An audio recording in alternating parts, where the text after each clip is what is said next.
Hey, how's it going? Jason here, and in this episode we're going to be talking about how you can take the initial steps to turn a 5-gallon shrub into a bonsai. Alright, so what I've got in front of me today is an Ilex vomitoria, also known as a yaupon holly. It's actually one of my favorite shrubs, or one of my favorite trees, just because of the tiny foliage. If you look at that right there, it's got really nice, tight, tiny leaves. And it stays like that, even if the tree gets a lot bigger, even if you put it in the ground, even if you put it in a landscape, the leaves always stay this small, which makes it really nice when keeping proportion on a smaller tree. And I'd like to start out the video just by explaining why you usually don't see shrubs or something like this in demos. And it's because by the time you're done, and you're done doing the repair work, there's really nothing left on the tree except the trunk. So the main thing that we're trying to look for really is just the front of the tree and how we can remove branches so that we can replace them with new growth and new branches so we can create new structure, completely different from what it looks like right now. Okay, so you can see in this tree, it's got a pretty decent base right there. It's not bad. You know, on the back here, it's pretty much the same all the way around. It's got a pretty decent base, which actually will make this tree a pretty nice show hen tree if we keep it nice and compact. The first thing we have to do is still identify what the front is. And when looking at the front, we're basically looking at movement, taper, and the root base. And the root base is generally good all the way around. And in terms of movement, it's generally the same. We don't really have a ton of movement in this tree. It's not an informal upright. It's just going to be a really small tree. The main thing we're looking for is taper. And we want to make sure it's showing that we got really nice taper from the bottom, goes wide as we get, and we get narrow as we go up. Okay, so if we take a closer look at this tree, you can tell that it's really generally the same all the way around. I've got two branches here that I've got to choose. First thing I have to do is choose one main trunk. And it's going to be this thicker one. That's the easier choice. I've got this one coming off to the side. So the first thing I have to do is grab my concave branch cutters and choose one of these as my main trunk. I've got the two tools I'll be using today, which is my concave branch cutter, this guy right here, and then my favorite shear right here. Okay, so the first thing I have to do is choose the one trunk. So as you can see right here, there's two. So the first thing I gotta do is get rid of that whole thing. I gotta get rid of the one I don't want, and that's gonna be half of the tree gone right there. Now, in terms of the branches, I don't really care if these break because I'm gonna probably eliminate most of what's on this tree. Got a lot of knots here that I wanna get rid of. Got some crossing roots I'm gonna get rid of just to clean this up. Okay. And this is gonna be a little bit more extreme than what you usually see in my videos. And the reason is because this is going to be a repair and this is a plan for the future. So now what we've got, so you can see there's a single trunk now, and now we can decide what we're going to use as our main foliage. Now I've got some branches that are dead.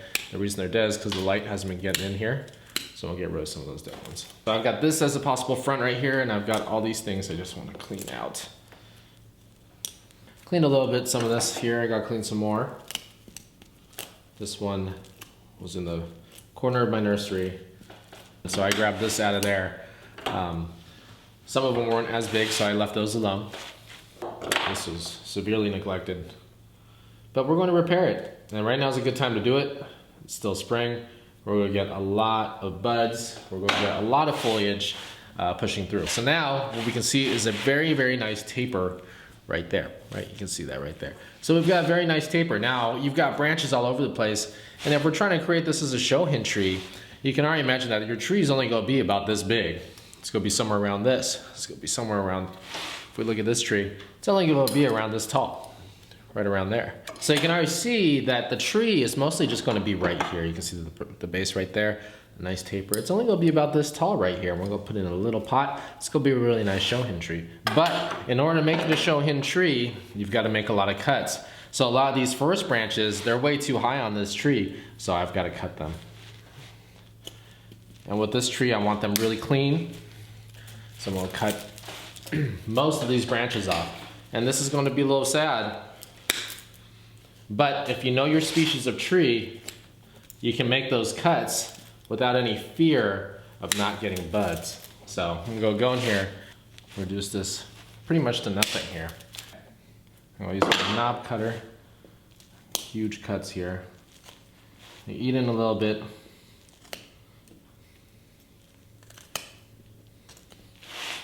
You can see that this is very drastic. Now I've got two coming off the edge here. I've got this one and this one, and I can choose to make it this way. I can choose to do it that way. use this one as my main trunk. Or I can do this one and just leave it like this and use this one as my main trunk. And that's probably what I'm going to end up doing, is I'm probably going to use this one right here. So now I've got to cut the remaining branches off this thing.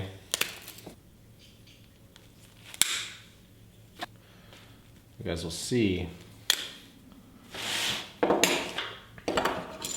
I'll keep on cutting. I'm going to save some of the smaller foliage. And it's not, see some of this foliage here? I'm gonna save some of it. And the reason I'm saving it is not because I'm actually going to use these branches right here. I'm actually hoping for something a little bit lower on this tree. Something around here, something around here. Well, if I decide to keep it this tall, I could probably use one of these. It's about a third the height of it. But what I want is actually something on the bottom here to sprout. So I'm eliminating a lot of this excess growth up here, and I know I'm not gonna need. Looks like this was damaged in the nursery right here. You can see that was a little split right there. It was damaged in the nursery. So what we have to do is we're going to have to just be a little bit careful right there. And we'll probably end up using this side. It looks like it survived except for this part, which actually could have had some interesting deadwood right there once I peel it away. But we're going to leave this alone for now. But now you can see that there's this very defined base. Okay, very defined base, and there's taper. There's more taper going up. Where we decide the height of this tree, or we decide the height of it, is depending. If I want to use this, if I want to save this as a first branch, then my height's going to be somewhere around here. It's going to be somewhere around there. In which case I can just let this grow, which is what I'm going to do anyways. I'm going to let this grow. The reason I'm going to let this grow is because I can get this to thicken this up a little bit. Just let it go. Let the leader let the apex grow. Just let it grow wild. And then eventually I'll cut this short when I'm happy with it, and then start ramifying it, start defining the pad structures here, there, there, there. Now, at this point, you can tell that, a lot of the tree was cut, and sometimes you've got, this is what I call a reset. Sometimes you've got to do a reset on your tree, especially your shrubs. If you want them to develop the branches that you're looking for, those low branches and those sprouts and those buds you're looking for, sometimes you gotta just make that cut. And in this case, I made a lot of cuts, but you'll find that when we follow up with this one, say in the fall, we'll follow up in the fall, we'll be able to see the new growth that comes in because of this.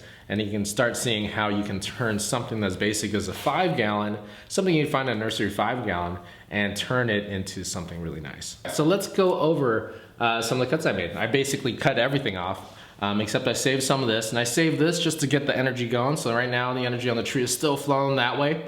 That's going to promote, see I've got some buds here already, which I want this to take over.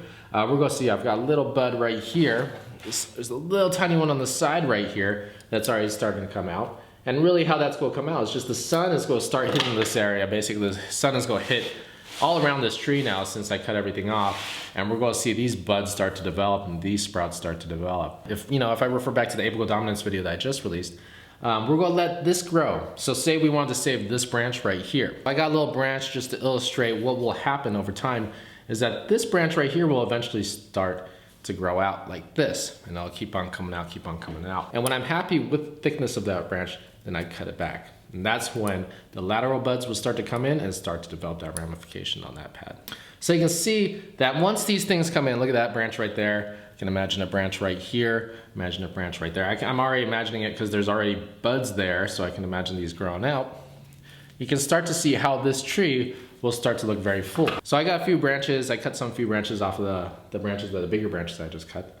But you can see that this tree is starting to look fuller just by that, when these come in. And there's a little bud right here that's eventually gonna come in. These will go come in, kind of like this, kind of like that. And you can see that your tree is eventually gonna form just based off of that. But the most important thing you have to do just to start is to make those initial cuts. So don't be scared to make those cuts. I mean, the only way that you're going to get, a shohin tree especially, but a shohin bonsai or any bonsai, is to make the cuts necessary for the growth to actually start to happen. So if we left this the same as it was when we started, all those branches were all out around it like this.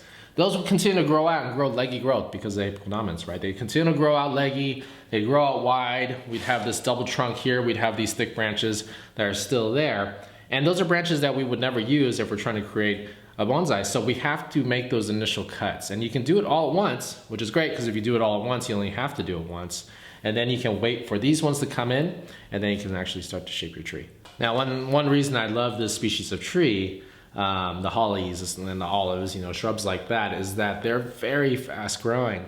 And they can tolerate major cuts, major branch cuts, major trunk cuts, They'll even sprout buds if I cut this all the way down to just the base right here.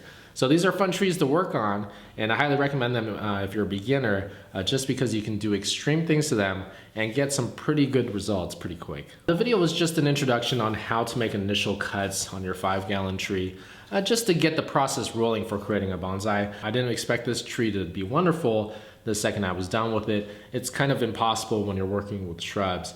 It's really a repair and wait type of thing. But once you start to get those branches in the places you want it, then you can start to ramify it, and that's when your tree actually starts to take some shape. And this is kind of different from the junipers and the pine videos where you can wire everything, layer everything out, get a really nice finished tree.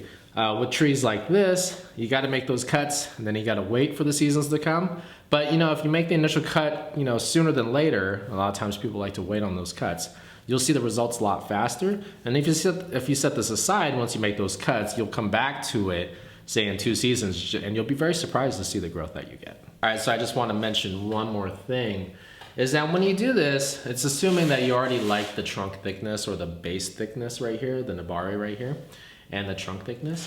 If you're not, you know, keep in the ground, keep in the 5-gallon, let it continue to grow like crazy, because that's gonna be the fastest way to thicken up the trunk. But once you're happy with it, then you can make those initial cuts as I illustrated in this video, so you can start to wait for these buds to start creating your structure. All right, so hopefully you guys enjoyed that video. Really looking forward to revisiting this one in the fall. If you have any questions, leave them in the comments below. Otherwise, thanks for watching.